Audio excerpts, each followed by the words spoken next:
Oliver Ford Davies started acting rather late in life.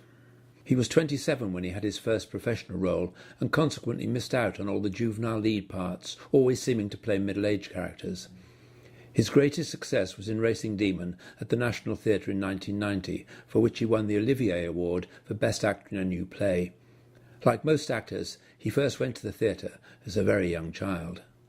My father was a school teacher at the Latimer in Hammersmith in London, and he was very keen on the theatre and directed a lot in the amateur theatre. And I grew up in Ealing, and he sort of introduced me to the Questors Theatre, which is a very good amateur theatre. He took me to plays quite a lot. In fact, the first Shakespeare play I saw, very improbably, was Richard II. I was 8 years old. It's a very strange play to take an 8-year-old to. It was a transfer from Stratford, Robert Harris as Richard II, His Majesty's Theatre. So those, I suppose, are my earliest memories. And in the 50s... Did you know about the pantomime? Yes. Yes, the Chiswick Empire, which of course is long gone. My father used to take me to the Carl Rosa Opera, I remember that. And in the 50s, I used to go to the Old Vic and saw an awful lot of Shakespeare, the Michael Benthall season. And I sometimes used to cycle there from Ealing. I think about it now, cycling around Hyde Park Corner, aged, 14 or something. But people did that in those days. People did that. I did the same. I went to the cinema and theatre by myself when I was 8 or 9. Yeah. Nobody batted an eyelid. No. And I've always remembered that at matinees, at the Saturday matinee at the Old Vic, the back 2 rows of the stalls were 4 and 6pence, but they were half price to under 16, so that was 2 and 3pence, which is more or less 11p. You could sit in the back 2 rows of the stalls. And you could probably also go have a dinner on that. And I think now, the back 2 rows of the stalls at the Old Vic are probably at least, I don't know, £20. Or at least for £20 you'd be sitting behind a pillar, I think. Yes. So theatre was in real terms cheaper, I think, in those days. I think it was. Particularly the cheap seats. And I was telling somebody the other day, actually, that if you went up in the upper circle of the Old Vic, the programmes, which were 6pence downstairs, were 3pence in the upper circle. They were the same programme. I seem to remember that a mid-price or even best-price seat was about 3 and 6 in the early 60s, and that was the price of a set lunch. Yes. In most places, and a set lunch now is going to be... I suppose you could do it for 9 or 10 quid. Yes. So, that's doubled in price. Yeah, it has. It has. So at what point did you decide you wanted to do theatre? Well, I think when I was 11 at school, I did a scene from Richard of Bordeaux, that Gielgud, and I played Richard, and I think that was really the moment where I thought, gosh, I want to do this. And I think I'm one of those actors who enjoyed being somebody else. I think I recognised the power and delight of actually being somebody else. So I was a bit hooked on that. And then I went away to school at Canterbury, King's Canterbury, and Clifford Williams was running the Rep, the Marlow Theatre, Canterbury in those days. And when I was 15...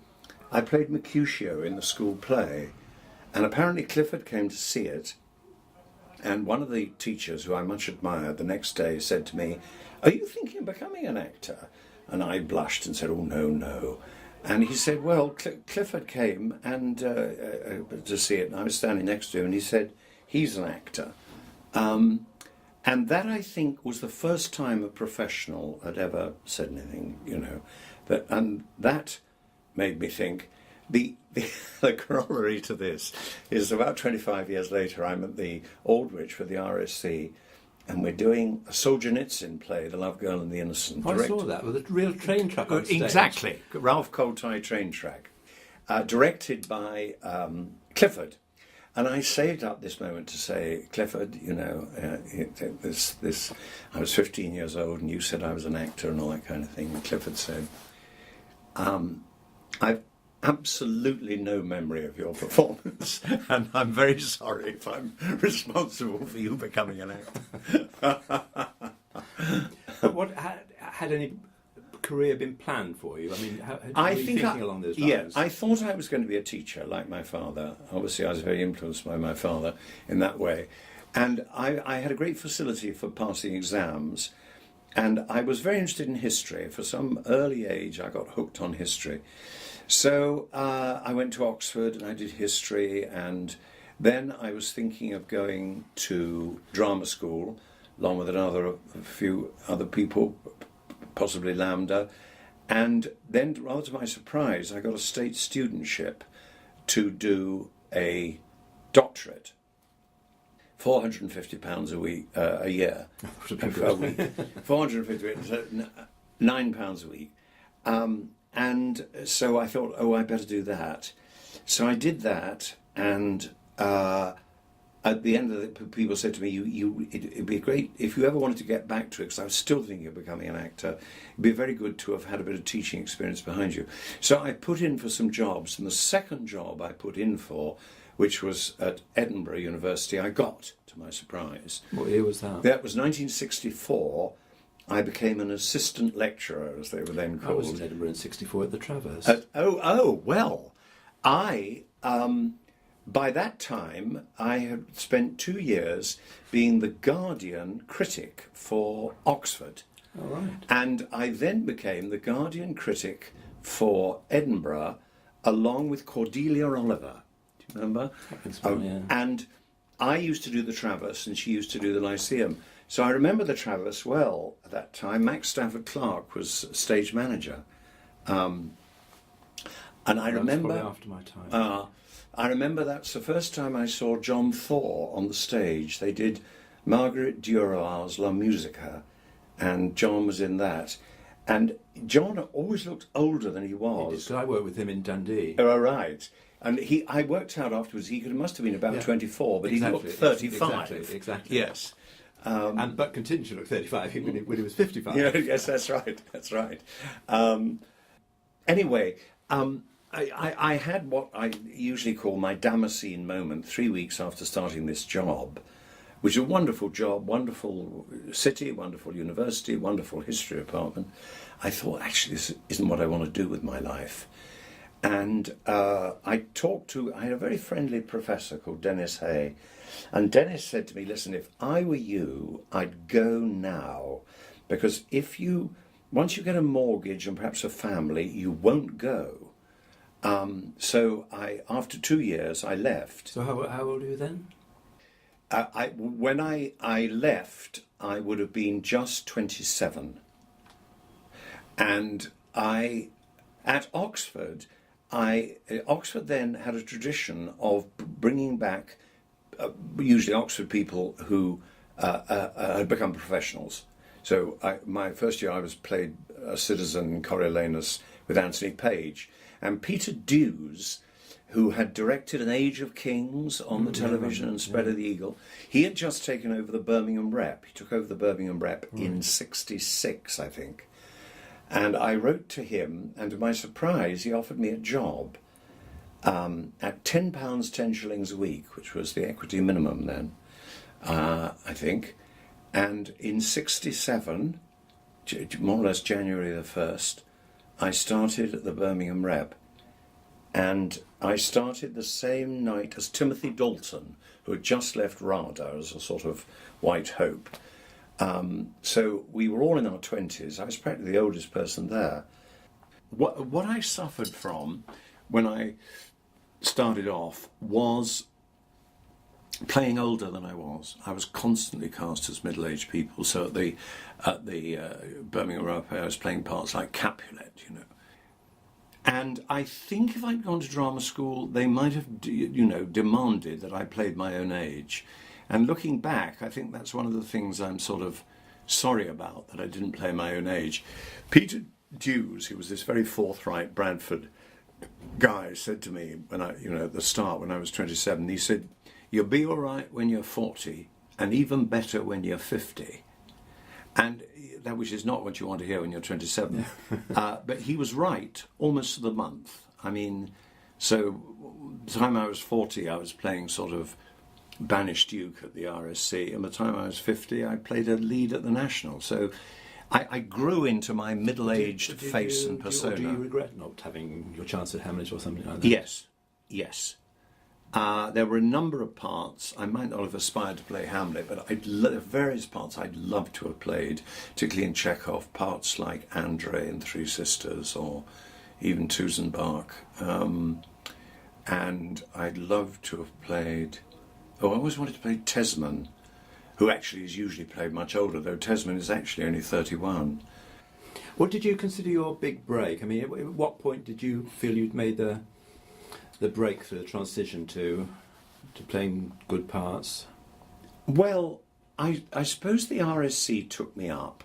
I actually got into the RSC through Buzz Goodbody, who saw me at the Cambridge Theatre Company. And I think a lot of people, as you know, pass through the RSC and they do one season and they think, oh, I've done very well, they seem to like me, and then they don't get, you know. But I did. No, they. So what year was this you went there? I went there in 75, and my first production was the Alan Howard Henry V, in which I played Montjoy and anybody French with a message, as Terry Hans put it. So that was quite a good part and quite a good start. Did you feel that was a breakthrough moment? Yes. Yeah, I think I did.